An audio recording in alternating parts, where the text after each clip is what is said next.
All right, y'all, buckle up. This is gonna be a doozy. Mm. Thank you guys for clicking on this video. My name is Bernard Fields, and we are here with a film rant, and we got to talk about this movie, The Deliverance, that was brought to us by Netflix by way of Lee Daniels. And let's just say this. Let's get this out the way. I gave the movie a 3 out of 10. I can't remember what I gave it when I saw the trailer. I'm actually curious. I should go back and find out what I gave that trailer. But I think it was something along the lines of like, oh, this looks like it's going to be good. You know, like it just has the look, the vibe, the feel, horror, black people. And then of course I did react to the fact that there was Glenn's character that popped up on the screen. And I was like, I'm a little curious as to what's this all about. What is the significance of her being kind of like front and center?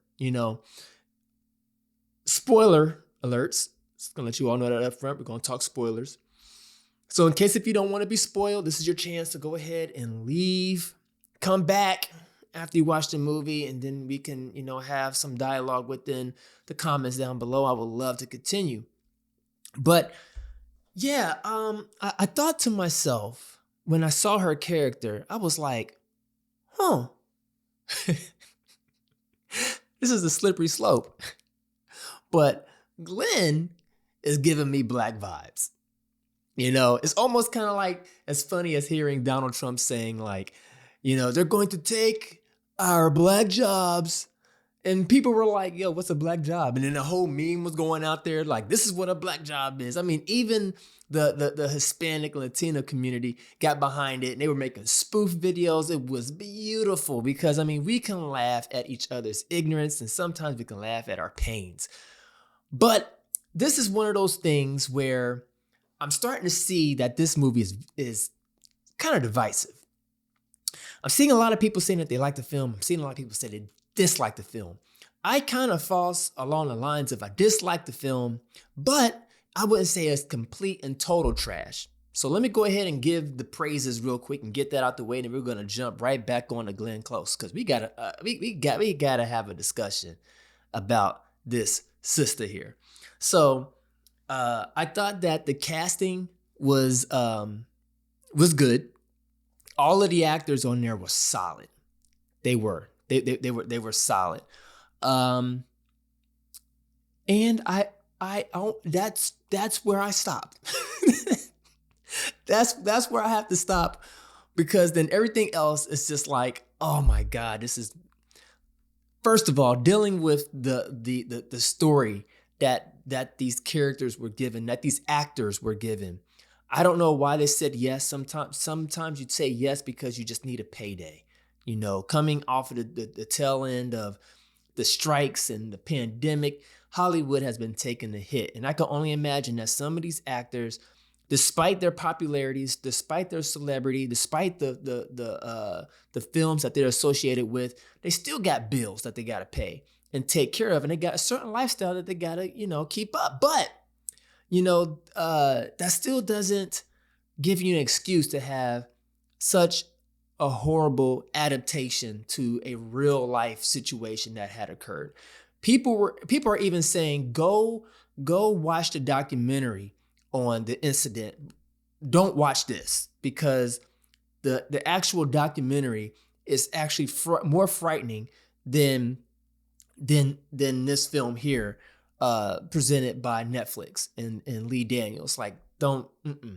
So we have this adaptation that doesn't come close to what really happened. They picked out a couple of, it was basically like a horror film, and then they picked out like 3 to 5 different significant points in the way that the children behaved, and then they just stuck it in this generic plot, like exorcism type plot, and it didn't work.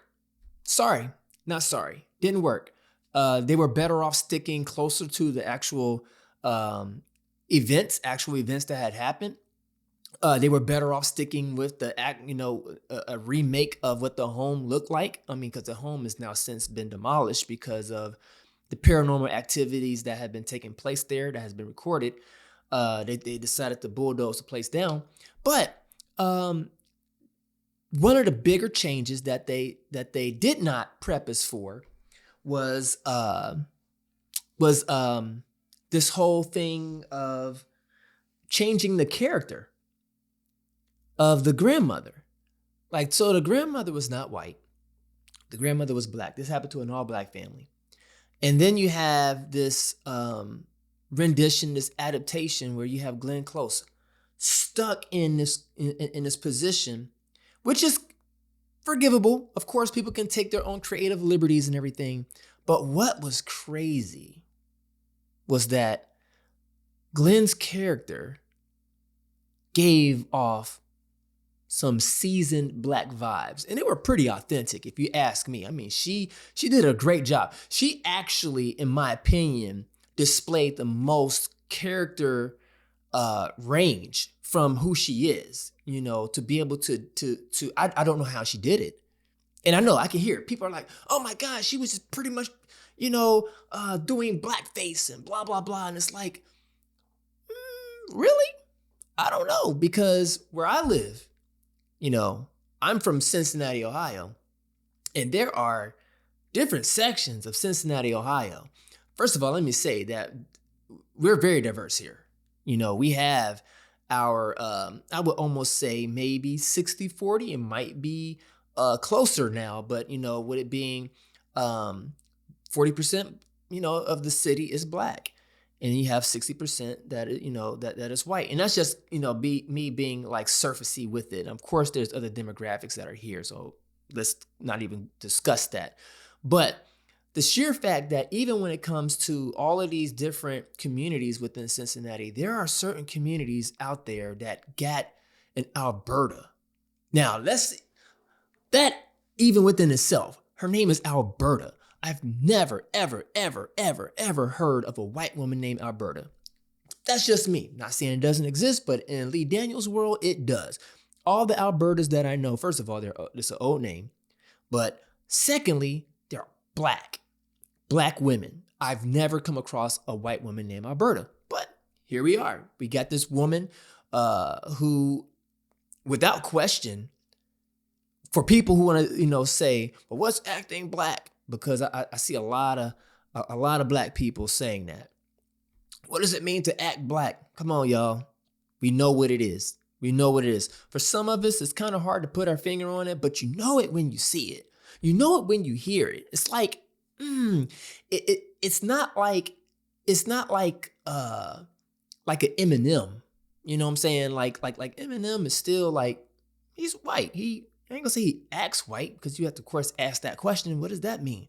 But it's like, it's a tone that's there. It's almost like John B and Eminem. Look at John B. Sorry, for those who don't know who John B is, go Google him. That's JONB. He's an R&B singer from the 90s. And then look at Eminem. You could put them both side by side, and you would say which one gives off like an authentic type of like black grit. You're gonna say John B. By default. He's like, I don't know if it's the way that he dressed. I don't know if it's his demeanor. I don't know if it's like the look in his face and his eye, or just the way that he talks, his mannerisms. It just gives me that vibe, right? And Glenn gave that vibe. She dug deep down in somewhere and like reached into a neighborhood that is in Cincinnati, where it's like where you see white women like this a lot. A lot. And I'm not even sitting here joking. It's not even like, for some of them, it's authentic. I went to high school. I went to a pretty diverse high school, diverse class, I'll say that. And there were white people that hung with black people, and they had that thing about them. It's like, you can tell. It's like, unless you opened up your eyes and you looked in the direction, then you wouldn't be able to tell. You would be like, oh, like it's just a bunch of bunch of black. It's almost kind of like when people, what was that one song? Something Cardwell, artist, that was singing this really really popular R&B song, and then people were shocked, like, oh my god, like that was a white guy. I can't believe it. Like, and everybody jokes, he's invited to the cookout. He could come to the cookout. We do it all the time. So let me just take a moment to talk to the black people that are tripping. Cut it out. Just cut it out. Cut it out. Unless you're like this through and through, you should never ever say anybody's ever invited to the cookout. You should. It's like you guys live in a bubble, and it's a pretend bubble. I don't know if it's chasing, I don't know, integrity clout or whatnot, but cut it out, literally, because these people exist. That aside from the fact that Lee Daniels didn't have to do it, he didn't have to put this woman in there, but I thought it was it was a creative choice that I was like, I don't know. I was like, I felt it. It felt authentic, and that's what acting is about. You can tell it wasn't for some people who are not used to seeing that it's a shock value. I get it. I understand. Like it could come across as being a little offensive. You're like, why is she acting like that or whatever? Like, these white people out here just putting on blackface. And I'm like, okay, I get it. I understand. You just haven't been around. You're just not as cultured within the black culture to understand that sometimes you're going to come across, some people who don't have the same complexion as you, but they are considered and deemed by other quote unquote black people who will sit there and be like, man, they down. Like they down with the cause. They may not look like it, but that's okay, because they will go to bat for me quicker than some of my own people who would really stab me in my back. So the whole argument about race and everything in general, it is overall silly. But when you look at her character, you cannot dismiss it. It's impossible to dismiss and say that this person doesn't exist. And any people that we come across in the real world that act like this, they're putting on blackface. They're not all of them. All of them are not. I mean, you even got some people out there who will say, well, you're acting white. Well, what is that? I don't know, but I can't put my finger on it, but I know it when I see it. You know what I'm saying? And I'm not trying to get all, deep, philosophical and everything like that, because it's just way too many spokes in the wheel to try to nail it on to just one spoke and expect for this thing to turn without any hiccups. You know what I'm saying? Like there's just a lot of reasons as to why people behave the way that they do. It's almost kind of like, we kind of judge based off of the surface first until we go a little bit deeper, and then we understand it's like, whoa, well, sometimes the stuff doesn't line up. You know what I'm saying? Like how you can have a person who is of Asian descent, born in Jamaica, raised in Jamaica for, 20 plus years, come over to the States and start talking to you. And you're like, what's this person over here? This, person of Asian descent over here talking all like they from Jamaica and stuff like that. Who they think they are? They just think they're so cool. They're trying to cultural appropriate. And then it's like all the while, you don't know that they are Jamaican. They're born in Jamaica. They got the accent because they lived in Jamaica. They can cook better Jamaican food than probably most of us over here. So it's like, we have to really kind of slow our roll, with the whole race arguments, because it can almost slip into the territory of race baiting, to try to erase logic and reasoning and to really understand that, this stuff really does exist. These people exist. These people are not out here making fun of a particular race because they don't look like them. They were probably like steeped in it.